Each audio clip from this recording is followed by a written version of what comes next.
Great day. Thank you so much for chiming into tonight's show. I would like you to take a moment to click, like, and share. This show tonight is going to be very interesting. It's going to be full of laughter, information. I just think tonight you will leave empowered from the show, from these two phenomenal men that are here tonight to give us answers straight from their heart on what a man will not tolerate from a woman. Woo! So guys, I hope that you are ready and you have your popcorn ready. And let me show you what else you might need. You might need a box of tissue because I think they're going to speak from their heart. Matter of fact, I know they are. And they're going to share, and you're going to probably end up crying, laughing. Okay, so tonight I am so honored to have Dr. C.H. Brown with us tonight. Sir, do you mind sharing something about yourself? Welcome to the show tonight. Good evening, Pastor Marian Reddish. I am humbled that you took the time to invite me to be a part of this discussion and panel. I'm the seventh child, born the seventh day, the seventh month. Grew up on James Island, South Carolina. We moved back to Union Heights in 1970. Okay, that's enough right there. You're going too far. Okay. Okay. Here we have another young man, gentleman, that he want to introduce himself. You can save some of that for later. Pastor Rodney Brown, Rodney Johnson. Would you mind sharing with the audience tonight something about yourself? I'm going to share everything in my answers. Let's get this ball started. Let's get it rolling. Rodney Johnson. Okay, that's it? That's it. Okay, well, we're so honored. Look, I don't want everybody to know stuff about me because my answers, they might come looking for me. I got my sleeve rolled up. I got my popcorn, my tissues, and my towel. Okay, well, I'm glad you have all of that, and I'm expecting you guys to actually bring the heat tonight. I'm expecting you guys to really be relevant and share with the audience tonight. So we're going to dive right in, and I am going to jump to something that I think would be very interesting to start off with. How do you men feel? Does an alpha female turn you on or turn you off? Either one of you guys can answer that. Dr. Brown. Does an alpha female turn you on or turn you off? Either one of you guys can answer. Well, I was waiting on Dr. Brown, but if he want to yield the floor to me, I don't need an alpha female. Could you speak up just a little bit louder, please, for me? I don't need an alpha female. I'm a starting quarterback. I need a cheerleader. That's what I need. My assignment was to be the male, to be the head of the household. Now, I don't mind her doing what she wants to do or be fulfilled in herself, but I don't need no leader because I'm the head. Now. All right, now, okay. Dr. Brown, how do you feel about the alpha female? Is that a turn on or is it a turn off to you? I know my position, my place. I'm the head and not the tail. She's supposed to be my helpmate, not leading me. Wow. Yeah. Okay, we got that clear straight from the front. Well, Dr. Brown said that she's supposed to be his helpmeet. And in my little bit of understanding of biblical principles, that was in the beginning. She was the helpmeet, but after the fall into the garden. Oh, we're not going that way tonight. So see, Rodney being funny, but okay, come on, let's get to this part now. We're gonna carry a multitude of facets of opinions and answers. So I got to give a biblical principle behind my comedic principle. But okay, but you hold on to that, and I'm gonna give you space for all of that. Okay, all right. So Okay. how important is submission to you, Dr. Brown? It's very submission. Submission is very important. You know, before me or my wife can submit to each other, we first got to submit to God. That's the key thing. And this liberation, equality, that has created a great problem where a lot of women feel like they don't have to respect their husband. So if a woman if she is challenging to you, or if she says no to you, how do you respond? I respect her decision on saying no, because I can't force her to say yes. I don't have to tolerate her actions, her attitude. I got a choice whether to stand there or walk away from it, point blank. That's great. So, Rodney, what are your thoughts on that? How important is submission to you? Well, I believe that if I, as the head, or if I, as a man, have shown submission, then it should resonate throughout my family, and it should resonate with her. And I'm not trying to dominate her. I am just trying to lead. And I'm trying to lead from the point of submission, that I submit also. We all submit. So, what if she challenged your decision? Well, that's why I've been married 3 times. In all fairness, the previous wives I had never had a father, so they never really understood my role in their life. And they had come from relationships where they had to lead, and so it was hard for them to trust my leadership. So it was a battle, and I was very clear that the house operates in two ways. The house operates. Number one, what you and I decide as one. But if you and I cannot decide, then I'll make the decision. But you'll never make the decision that supersedes my decision in this household. Oh, okay. You guys are really speaking straight from the hip tonight, which is really good, because that means you are secure in your manhood and who you are and your role that God has given you to play. So how many times are you willing to forgive before you walk away? Well, walking away is really not an option. It's not an option. So forgiveness happens because we are imperfect people, both of us. And so just as much as I would have to forgive her, she would have to forgive me. But if we come together, if we can communicate, we can minimize those things that will cause someone to be sorry. And usually sorry is predicated, not in all cases, but a lot of cases, in actions or people trying to fulfill some things they desire that they might not have been able to obtain. And so I believe that if men come into a relationship with security and the ability to produce and feel good about themselves, a lot of times women will submit, and forgiveness is not really something that we have to discuss all the time, because we're operating in our role and what we desire of each other and for each other. Okay. We respect your opinion. Mr. Brown, let me ask you, how many times are you willing to forgive before you walk away? Well, I know you in a relationship right now, but you probably been in how many years? However many years. But have there ever been a time that you just walked away? Well, I'll tell you the truth. There was a time I just got fed up, not so much with my wife, but a lot of times family can interfere, and your spouse, they don't stand up how they should stand up. I just got frustrated. I said, man, I'm getting out of here. I actually walked out all the way downtown Charleston. Say, I'll come back and get my stuff, because I was just tired of certain things. I loved her. But see, people don't realize you don't just marry that person, you marry that whole family. No, that's very true. And sometimes you don't know what you get. And that's why I think it's very important that even though you are marrying into the family, but that everybody stay in their respective places. I think that's critical, so that your voice will be the final authority in the house of what goes. I think that's vital, important, and not parents or sibling or relative. They're giving the advice. I think your voice is the final authority in the house, and any woman that's wise would let her husband, her significant other, or her partner, whatever she wants to call them, make those decisions in the house without the interference with outside voices. That's critical. So what are some things you consider as a deal breaker in the relationship? What are some things that you consider that are non-negotiable, no matter what? Rodney,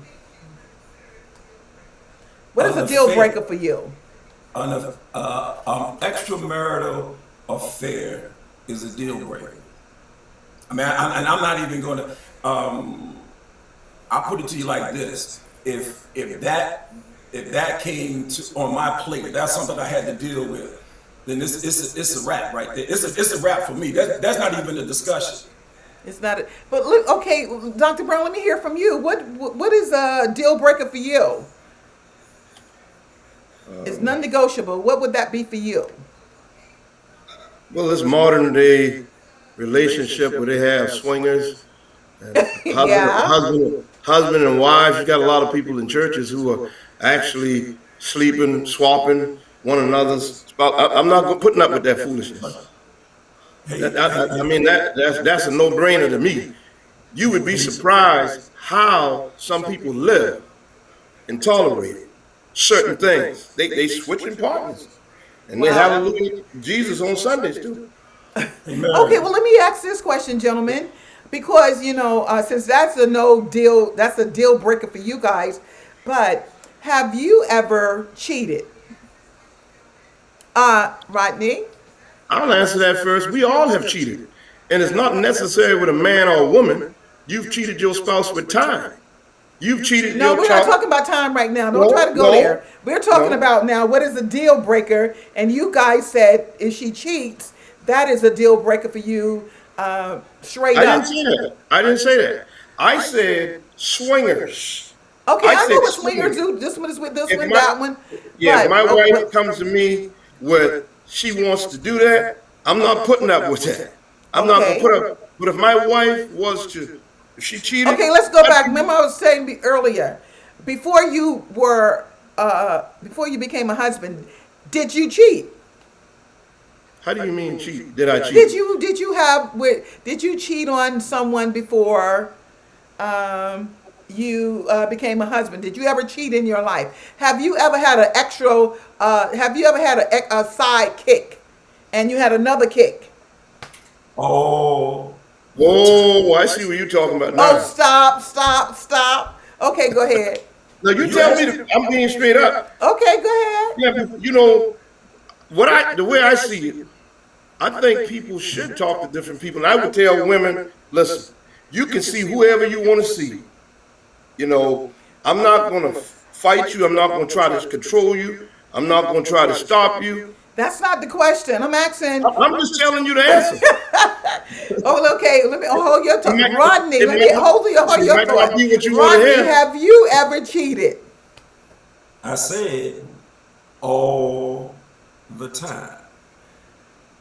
I grew up with a father that was Papa was a Rolling Stone. Wherever he laid his hat was his home, and so having multiple women and girlfriends and that was commonplace. Okay, so it was acceptable for you to have done it and want the relationship to continue, but if it happened to you, then you don't want the relationship to continue. said it two Is that a different ways. double standard?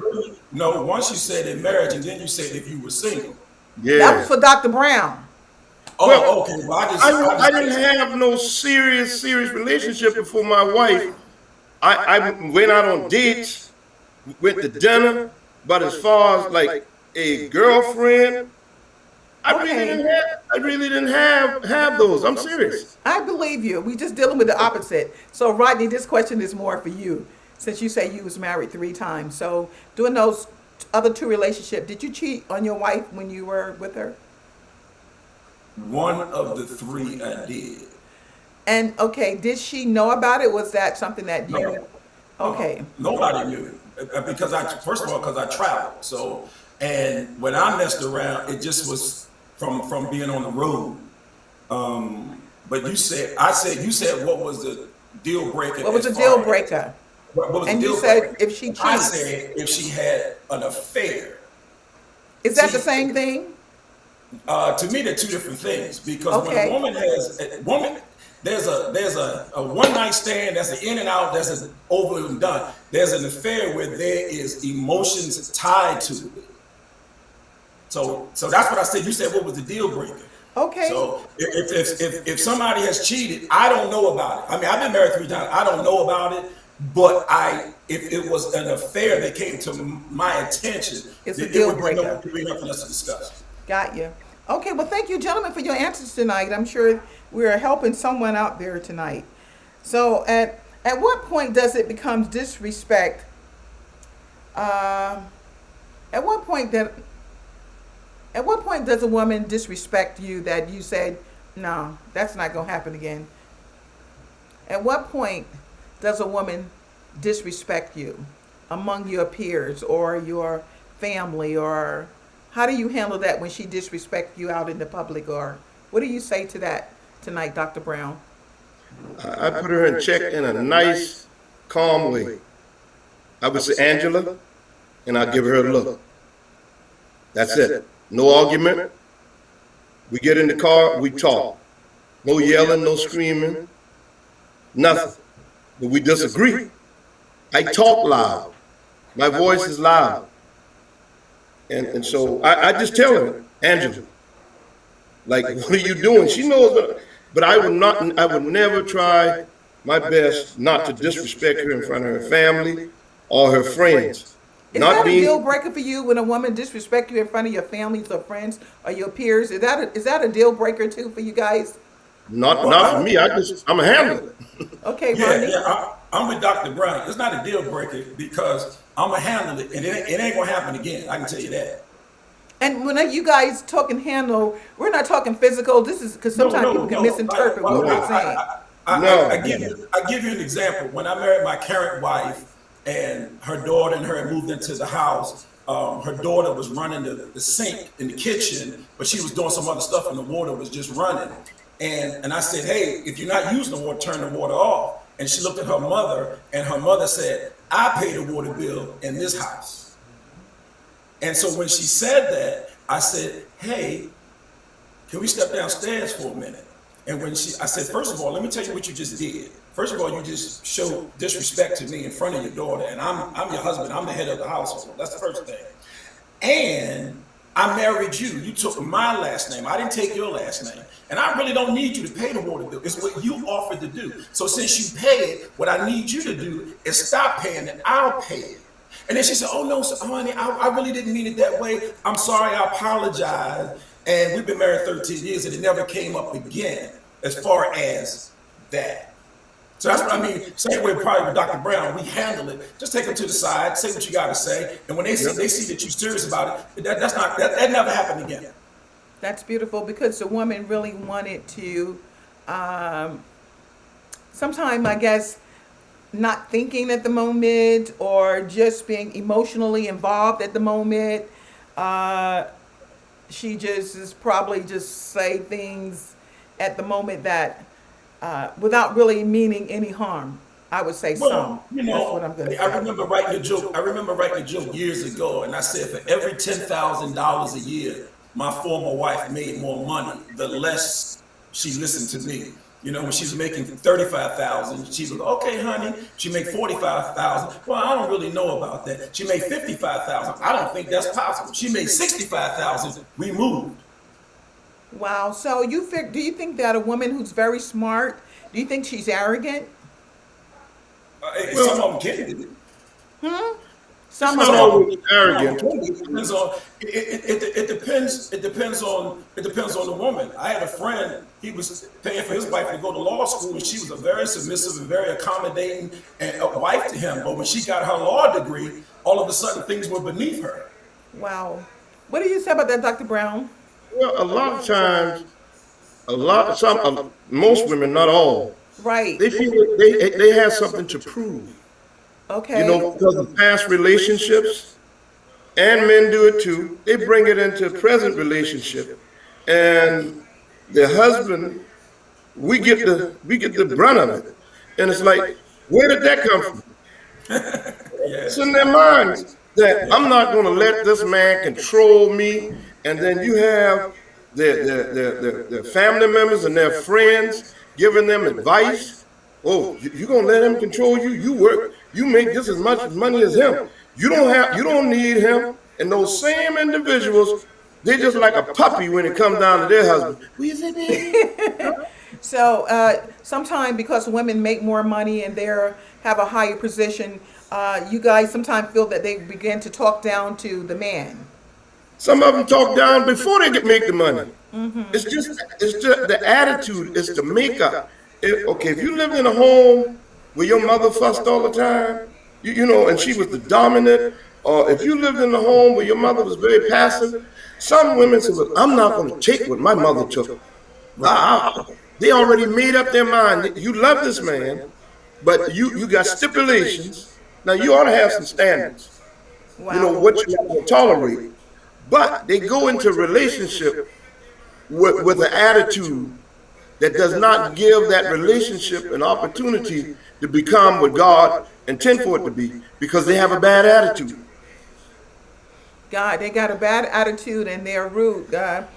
This is how the men actually feeling. I'm hearing them sometimes, I guess, ladies, I'm speaking to me too. That if we are successful, that they do still expect us to respect them in their respective places as being still the head of the house. Even if you're making more money than them, they still want us to show the same respect for them as you want him to show to you. But we said that's how you guys are feeling. The same respect that you give her is the same respect that you expect to receive as well. Yeah, but see, that's not the case in my marriage. When my wife makes more money than me and all that stuff. See, certain things I'm not going to put up with. Some people say I'm mean. No, I'm zero tolerance. See, some men, they bow down because they figure their wife ain't going to give them a kiss at night. They ain't going to do this. Yeah, we got to kind of talk about that. So is a lack of sex in your relationship,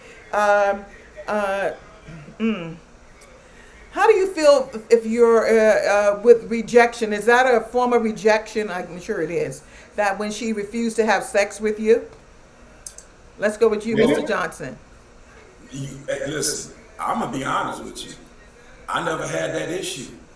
Even with my former wife, the day before we split, we had intimacy. And she left the next day. I don't know if that was the party gift. Everybody the night before, it was, hey, here's one for the road.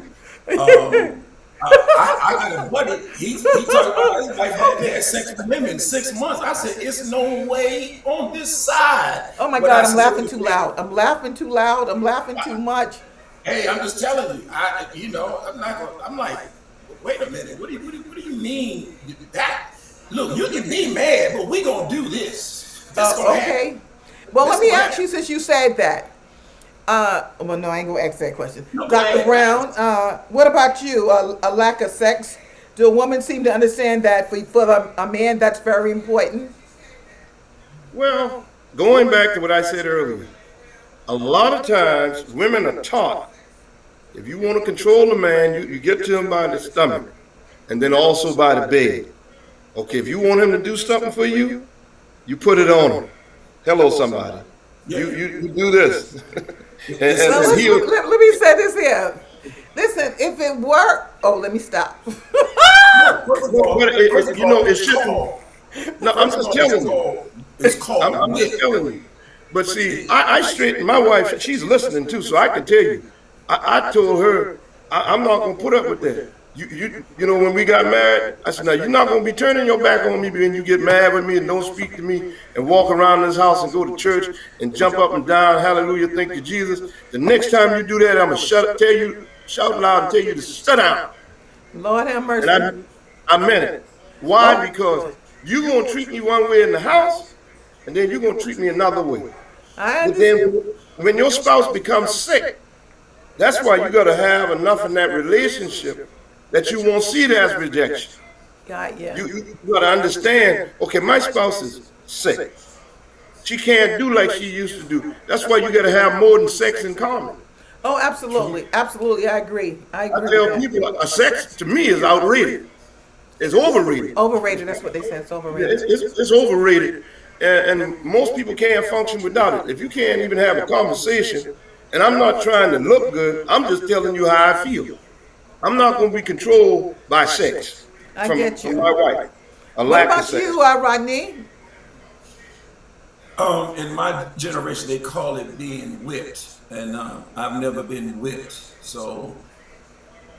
Okay. You can't use that. Like you can't you can't use that against me and hope. No, like if you don't want to cook and all that stuff, hey, whatever. No. Okay. Well, let me You ask you inviting the devil in. Okay. Yeah, you know. The Bible says that. You going on a fast. You going on a fast. Every time I look, you going on something fast. You better slow down and remember where I'm at. Okay.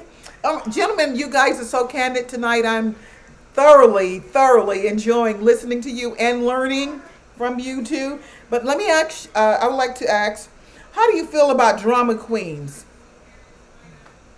I'll give them the stage. I've given my wife the stage many times. She will tell you it used to work because I couldn't stand to let see a tear of my wife out. Oh man, I just won't. Now, shh, it won't work. Okay, all right. So you, Mr. Johnson, how do you feel about drama queens or gossip queens? Well, I don't really know.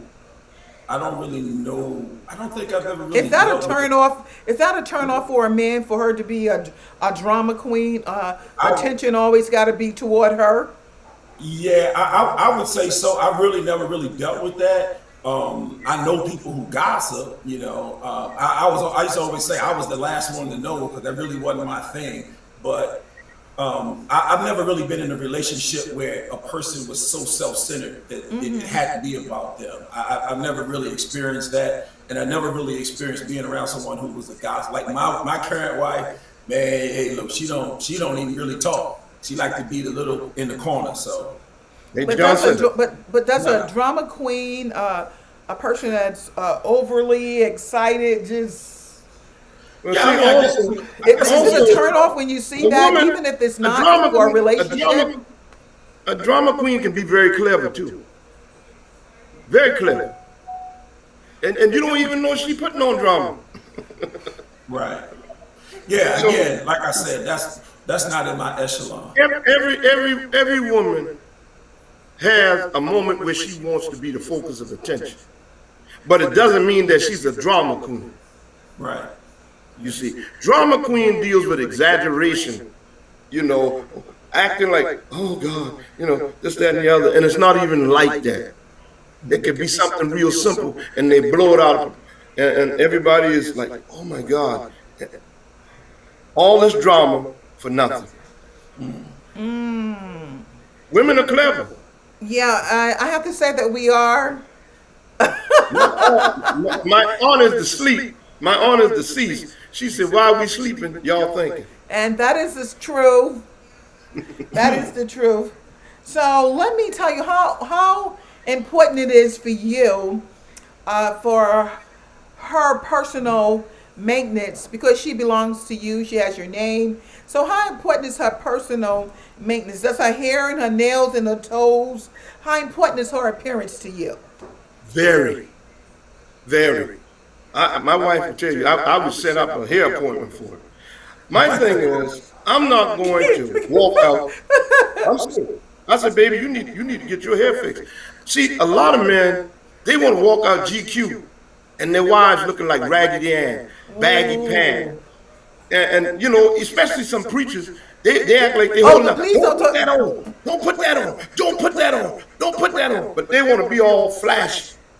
I got a problem with a man who wants to be all flashy and his wife look like old maid even if she Or got on like makeup. Raggedy Ann. Even with makeup. Wow. So how you feel about that, Mr. Johnson? Well, I think that she represents you, and I think how you represent yourself. And I have, again, I've never really dealt with that because the women that I have had a relationship with have always been sharp. You know, now, really, to be honest with you, they always get on me for, you know, hey, you need to step your game up. And I used to say because I perform, when I wasn't performing, I always dressed down. So, but again, you always want, you know, because I was the same way even with my kids. If we all stepped out, my kids had to step out the same way. I wasn't a parent where the parents look good and the kids look ragged. You know, Yeah. I wanted it to be a uniform type thing throughout. And you know, for most women, I personally, when I do me, I don't really do it for him. I do it for me, and he gets to appreciate how I feel about myself. And I've been knowing you a long time, and you do you. You do you. And don't nobody yeah, else I do it for me, and he gets to appreciate how I feel about because I love myself. So, and I think that's critical because she really loves herself. Yeah, she's going to do it because she's doing it for her own self, for her own self-esteem. You know. But all the So how do you time, feel? Huh? all the time, a woman might not feel like getting all dude up. It doesn't Well, I mean don't that do she it don't all. have I don't do it every day, but I've seen you. I've seen you. I know when I want to come out and I just don't feel like doing it, I'm just going to be just, but it's still going to be neat because I never know what might happen during the day, where I might have to go quickly from wherever I'm. I think like that when I go out during the day. I will be presentable even if I don't have it all on because I never know what might present itself during the day. You get what I mean? That I have to, You're right. an emergency where I might have to go and I don't have time to go back home and redo all of this. So I try to do that. I think like that before I go out the door. So that's a bit of wisdom for anybody because you never know what Mama used to arise tell during me the that. day. Huh? Mama used to always say that. Well, it's a fact. Yeah. It's a fact. So let me ask you guys, why is it easier for you guys to walk away and start over a relationship than it is for a woman to do that? Why is it, Mr. Johnson, you feel that it's, Go ahead, Johnson. Mr. Johnson, is Well, it easier why for do I you to feel walk it's easier away for- and start over than it is for the woman? Why do I feel it's easier for a man to walk away and start And over? start over, yeah, because most time when men walk away or whatever the reason that caused the relationship to dissolve, it's so easy for him to go into another relationship while the woman is still there Because waiting. My answer would be, if it's a real guy, if it's a real man, it's because when he leaves, his provision leaves also. So when my marriage dissolved, my 823 credit score went with me. And when you got an 823, you have provision power. I can co-sign, I can buy, I can do. And as I get older, I become more mature. I can be 60 and still attracted to a woman. A woman that's 60 has to have her stuff together to be attracted to a guy that's 28 or 32 or 40. And if he's with her, he's not with her because she's 60. He's with her because of her resources. And so usually you can walk away easier if you have Wow. resources. Oh, back up, because I've heard some women say, well, I'm looking for a guy, and when I meet him, he has to have it all together already. But you're saying to me that sometimes men will go into those relationships because it's for his advantage to go in if she's already well established. Absolutely. Look, you can look at our society today. 8 out of 10 times you see a couple in the car, she driving, it's her car. That's why he sits so far in the back so he can hide, and he living with her. Wow. And Well, that's just, I have to disagree because my wife drives most of the time because she say Well, I drive too slow. Well, I understand that. Well, That's another dynamic of the conversation. But I understand what he's saying because some of them are they said, well, well, let me leave that alone because I know I might. well, Marian, here's the deal. Today, the single black mother has raised her daughter to be independent, self-sufficient, and knowledgeable, and she's taken that same single black mother and she's crippled the son. Because in 8 out of 10 relationships that I've seen in the Baptist church, the woman is a degree professional, whether she's a school teacher, a principal, a guidance counselor, and the guy is either a consultant, which means I don't have a job, or he's dreaming of a job, or he's driving parts for autos. Wow. So, Dr. Brown, how do you feel about that situation that Mr. Johnson just shared? Well, his experiences might be different from mine. But share that's yours. why- and so when I see a man and a woman together in a car, this is what I say. My wife used to say, well, I'm going to take my car. I said, hold up. Every car in here is my car. Every car in here is your car. I tell her that. And the reason why, this stuff about, you might have went on the lot and got it, but this is our car. But that's not the case in my house. I go in the lot and get the car, but I don't tell my wife, this is our car. She don't Yeah, try but to dominate. I understand what Mr. Johnson was saying, because he was saying that, and that's how a lot of relationships. They're teaching the young ones how to be. And We that is say, true. well, we said that some of them are teaching the young girls how to disrespect a Be man, dominant. To be dominant. to be You dominant. know, yeah, to be dominant. And the younger guys, some of them are so weak. Some of them, A lot of the young African American males are raised by women. I did a lecture for 500 young boys at an at-risk school. I said, if you're living in a house and there's no male presence, you're raised by your mother or grandmother, auntie, please stand up. 450 boys stood up in the assembly. That's the problem. And they're used to women leading and doing what they're doing because they was raised that way.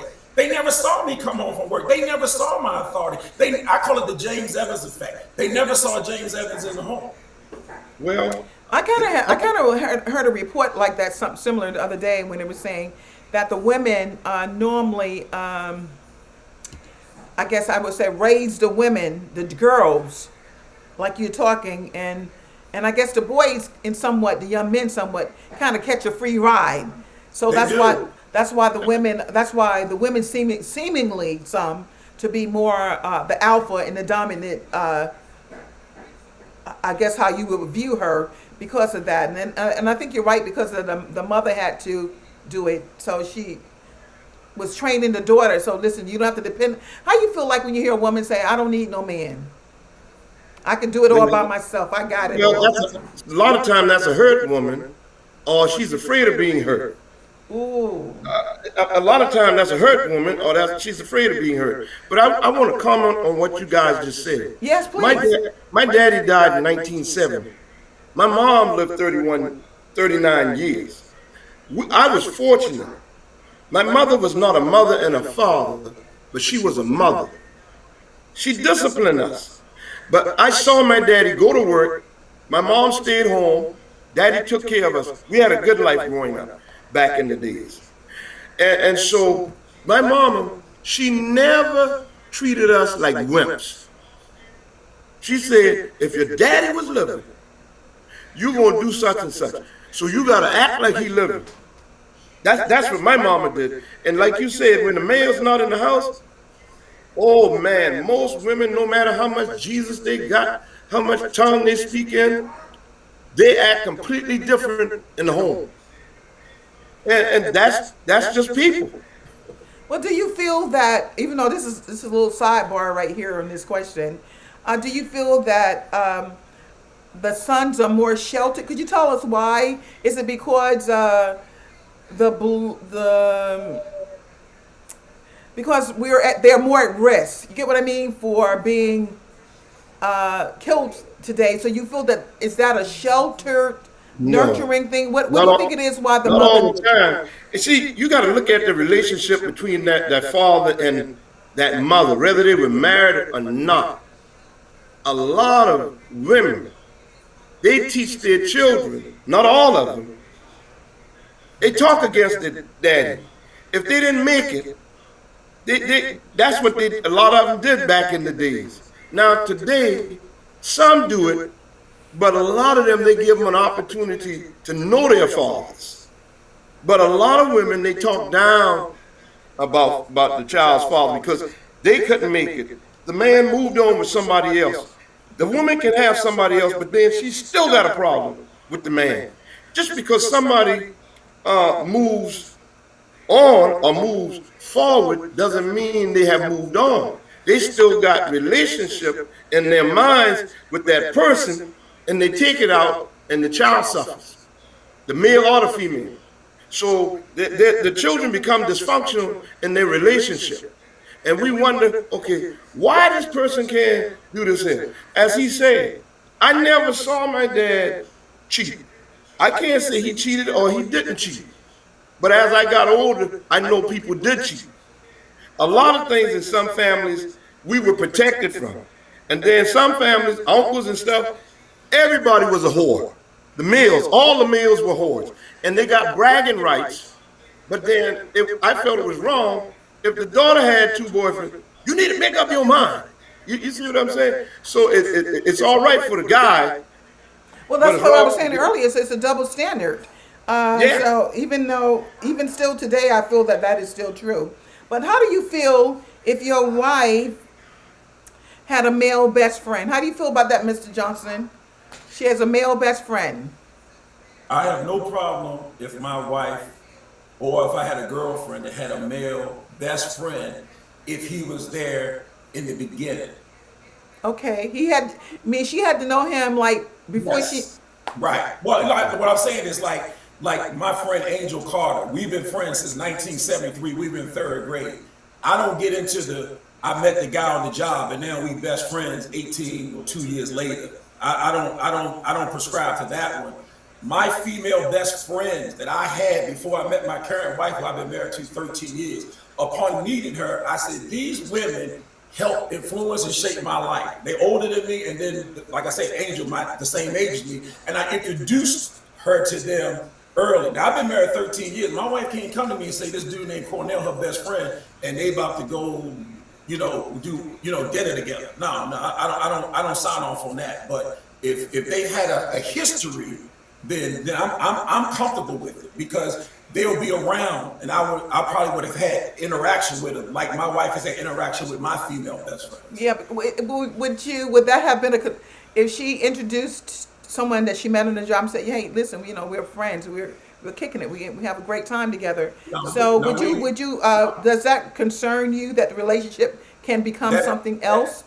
That relationship can be a friendship, a work friendship. You use the term best friend. So I categorize the relationship. There's best friends and there's friends, there's associates and acquaintances. So when you use the word best friend, I'm not going with that. Now, if it's somebody like, my wife served in the military for 20 years, and if somebody she went in with and they were friends the whole 20 years, and no matter where they were, they communicated, like my female friends and I have always done. Matter of fact, one of them going to stay here with her husband next week when she comes to town. But I introduced him on day one. This is my best friend. This is what she's meant to me. This is how long she's been in my life. But I'm not gonna, I'm not gonna go. Not a Johnny come lately. Yeah, no. I agree with him wholeheartedly because you leave room for things to happen. There are people there are the 2 females I raised up with, and my wife knows them. They know my wife. Now, they don't always talk to my wife. They're my best friend because she's my best friend. Doesn't mean she has to be my wife's best friend, but they're on the telephone talking all the time. My wife can talk to friends that she went to school with. She talks to them. It doesn't bother me. What can they do over the phone? They can say all kind of stuff over the phone. They can joke over the phone. It's not going to bother me, and I'm not just saying that. You will go crazy. You will lose your mind. Because you can't. Well, personally, with me, I would if I think with me and my relationship that if my husband says, well, me and this girl, we're friends. Well, I'm kind of with you on that, Rod. Want to know how long have you, and if I hadn't met her previously and we just talking something new, then I definitely would totally be against it. I'm sure he would be against it as well. Well, because sometimes what happened. Sometimes you don't necessarily have. It doesn't necessarily have to turn into a sexual encounter, but it can be an emotional relationship. Well, I'll tell you this. My girlfriend, when I lived in Dallas, she said, "How do you feel about me having friendships with my coworkers, my male coworkers?" And I said to her, I said, "Look, I'm just going to tell you. I'm not going to stop you, like Dr. Brown said earlier, because you've grown. You make your own choices. I am telling you." The most dangerous guy is the guy on the job because he gets all the answers to the tests. Ooh. He's the most and I understand that because how he get the answers on the test is because you're talking to him about the husband, and then he knows what to fulfill because he knows where your need is. Exactly. So my girlfriend started hanging with one of her coworkers that was really cool that she liked. And I remember his name was Charles or something. And she said, "Oh, that's Charles. He's one of my coworkers. He want to help me get the promotion at the job." And guess what? When we broke up, guess who she married? Charles. Because again, she could talk to him at lunch. So they met every day at lunch at 12 o'clock. And she could talk about, yeah, he's always on the road. I don't know what he's doing. And there he goes. Well, you know what he's doing. And he wants to get married, but he said he's going to wait till he gets secure in his career. Well, how long was that going to take? I'm secure in my career. Boom, she marries him. Wow. And I told her it was going to be the worst decision she ever made, because I said, he's giving you the answers based upon me. And sure enough, 7 years later, they divorced. Wow.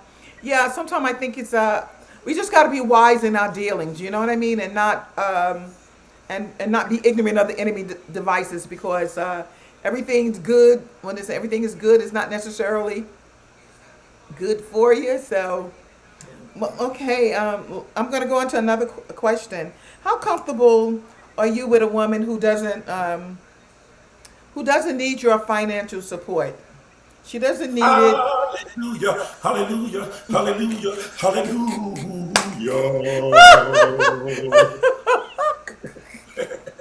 Look, she doesn't need your financial support, and she don't mind that she don't need another question. Huh? Go to another question. Oh my God. Okay, all right, okay.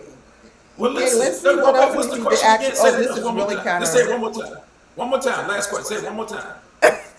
Say it one more time. The question. The one you just said. You mean the last question? Yeah. Just repeat it one time.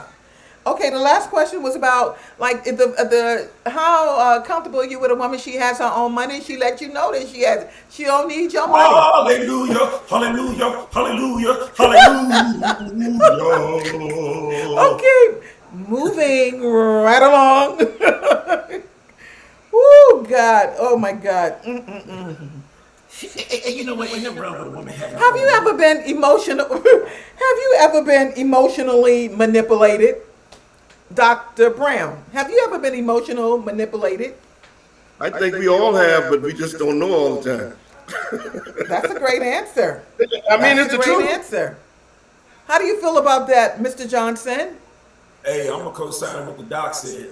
Yeah, that was a great answer. That's we a great probably answer. all have, and just not knowing that we were being manipulated. All righty. Have you ever pretended to be someone else for love's sake? No. No. No. That would be a flat out no. How do you feel about nagging? How do you feel about being nagged? Is that a deal breaker? No, sit down and talk. Because if she's Sit nagging, down. that's probably what it is. She wants to talk. Would you say that? Not necessarily. What would you say? A lot of times, it may be something that they experience in the home growing up. And it becomes a practice. And just like some men, we're dominant. And certain things I saw my dad do, I found myself doing them. And I was so hard and firm, I had to back up. My wife said, you need to be yourself. Right. So you see, say you weren't yourself, you were I emulating did what your I dad? saw. Yeah, but I just didn't beat. My dad used to beat. I talked. But going back to what you were saying, most women, they do what they saw. Yeah. Well, okay, would that be the case? Would sound like that kind of happened with the men. That is happening with the men as well. Oh, yes. Why do you think most men are whores? Because Papa was a Rolling Stone. It's a practice. It's a practice that they saw. Right. If I saw my dad doing certain things, my dad was my hero. Yeah, I like Flash Gordon and Ultraman, but my daddy was my hero. If I saw my dad doing certain things, I would have done it when I got older. You see, my mom told me things about him, that I never saw. You follow what I'm saying? They were not bad things. And I was like, oh, really? She said, yep. See, parents keep certain things away from you, and which is good in my case, because I would have done a lot of other stuff. I'm sure you would. Mr. Johnson, what were you getting ready to share what Mr. Brown was adding? No, I was saying he was right. I said, for me, I wanted to be the opposite of what I saw that my father was. Both my brother and myself, meaning quality time with the family. My father really spent. The first part of my life, my father became a minister when I was 14. So by then I was almost out the door. So we knew him from the first 14. Now my sister knew him from, when he became a minister. She never knew him as the father before. And so my brother and I, we wanted to be the opposite.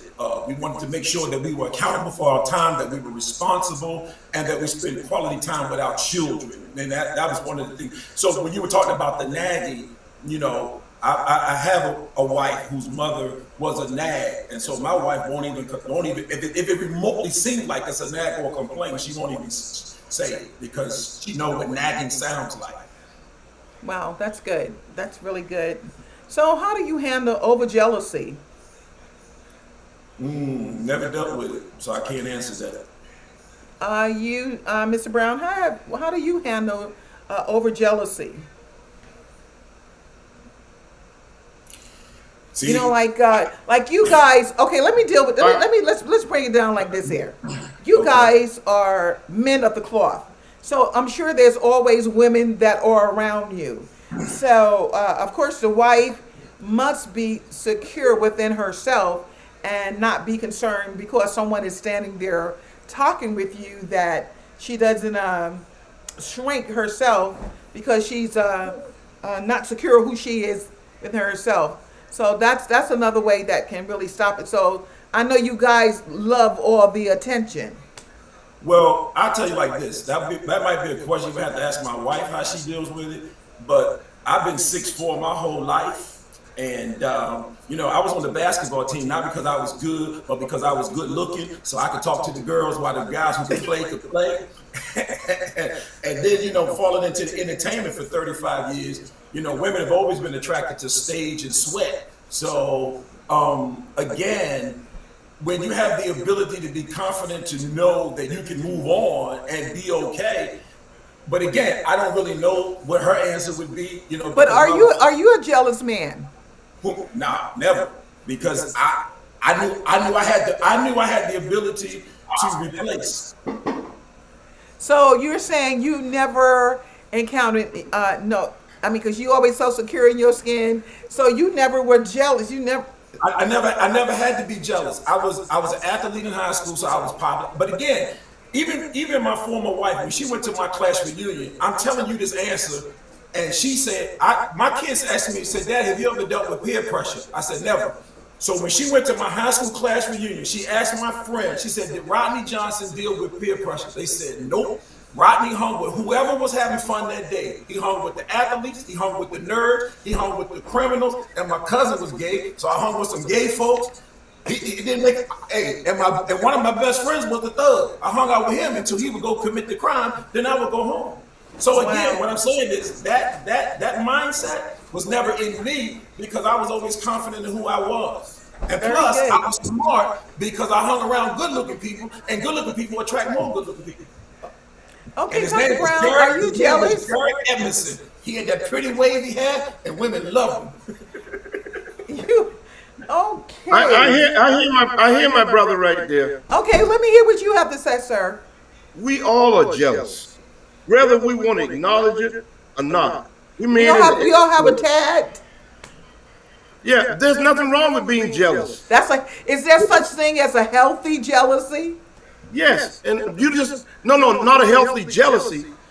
When you're jealous, jealous means that you want the best for them, and that's why God wanted to protect us from having other people replacing Him. And that's just like the husband or the wife. We can say whatever we want to say. A lot of times we suppress things in our minds. We all are jealous because we made an image and the likeness of God. But the spirit of jealousy, it becomes a controlling spirit where your wife can't go to the mailbox, and this is true. Jesus have mercy. That's a little bit absurd. No, that's far-fetched. There are people way who out live there. like that. There are people who live like that. I had friends of mine ask me to pray for them. I'm like, you asking me to pray because you can't go to the mailbox? You got your cell phone? Because if you go to the bathroom, you got your cell phone in there? You would be surprised the ridiculous things that people go through. Well, I'm sure that how important is her happiness to you, Rodney? Then we getting ready to close out the show. How important is her happiness to you? Well, I will tell you like this. I will use it in the form of a joke. I always said that I was the man in the lives of the women that I met. The man, meaning all I did was add the to it. If she was happy, I'm gonna make her happier. If she was mad, I'm gonna make her madder. If she was sad, I'm gonna make her sadder. Oh my God! Oh, Father God. Okay. Okay, that's a great answer. Dr. Brown, please. Lord, I'm just trying to keep my composure with this man. You ought to be real rich, man. You funny. But I know you I value my wife's happiness, but I told her she got to learn how to have joy. She got to love herself before she can love me. See, that's the first thing. Because if I'm not loving her right, she got to know how to love herself right, so that nothing can take the place of you, a man or a woman. Hey guys, I'm going to give you a minute before we close out this show tonight, which has been really phenomenal. I've learned and I laughed, and perhaps even through the laughter, there's been healing in someone's life tonight through that tonight. So, which is good, because laughter brings healing, and it opens up understanding for even conversations to begin in the home with each other. So I appreciate you guys for your candidness tonight. So Rodney, could you give us a closing remark before we end this show tonight? Well, I would just tell people, I would encourage them to truly connect to what your purpose is. When you have your purpose, then you have a direction, and then when you have a direction, you have a path. As long as you keep moving forward, you will reach that purpose or that goal that's in your life. And just get up every day and do the best that you can to do two things: spread the gospel and help someone in need. That's beautiful. Mr. Brown, will you mind giving us a closing remark tonight? Well, what I've learned, not to allow others to determine my destiny and my relationship, because everybody's relationship is different. What might work for Jim will not work for Cliff. True. And so I learned what worked for my mom and dad might not work for me. But as for me and my house, as I told my wife, we need to study more on submission. That's what God was saying. All couples need to study more on submission. Why? Because a lot of times we think we are more submissive in the public than we are in the home. We are more submissive in the public than we are in the home. If you look at some couples, oh man, they get along so good, that's what you think. But when they're home, it's so cold. Wow. I mean, summertime. So that kind of goes back to where I asked the question, have you ever pretended to be someone else for love? So that kind of ties back to that question, because we project one thing in the public, but yet when we're really in our own comfortable environment, then the real us emerge. That's what I learned as I grew, as I've grown older, that people who I thought had solid relationships, they had a cracked foundation. We had a prophetess come to our church about a year and a half ago, and she talked about the foundation. A lot of foundations are cracked. And it's not because the marriage failed, it's because the foundation was not right. A lot of times we get in relationship because of how we feel. I could have been married 5 or 6 times if I went on my emotions or what people say. You got to know who your spouse is. That's not who your spouses are. You got to have one spouse. Your mother can come tell you something. Your father can come tell you something. But you got to build your relationship based on the trust that you have with each other. Every relationship have up and down. Everybody as the scripture says, because we're getting, as the scripture says, we have that you men must dwell with us according to knowledge. So that means you have to get to know the woman, which is you have to get to know her, and to getting to know her is to watch her behavior, ask her questions, and not make assumptions, so you can get to know her. And I think once we get to know each other, we can gel and connect as that one. Hey, well, guys, it's 8 o'clock. Doesn't happen. Okay. Can I thank you so much for being a part of the show tonight? You have brought joy, you have brought enlightenment, you have brought wisdom. So I thank you for being tonight with me, Mr. Johnson. I thank you for being here tonight, Mr. Brown. May God continue to bless your relationship and add to everything that you do. So thank you, everyone, for chiming in tonight. If you have, give me a favor and share this show tonight with someone. Until I speak to you the next time, be blessed. You're a wonderful host. Thank you. I appreciate you guys. I'll be talking with you soon. All right. Good night. Good night. Good All night, right, John. Johnson. We got to get together, man.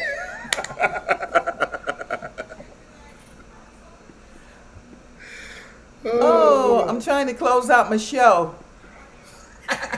That's You need to what. get- Don't you don't need say to that you get- don't have no business until I close. Okay.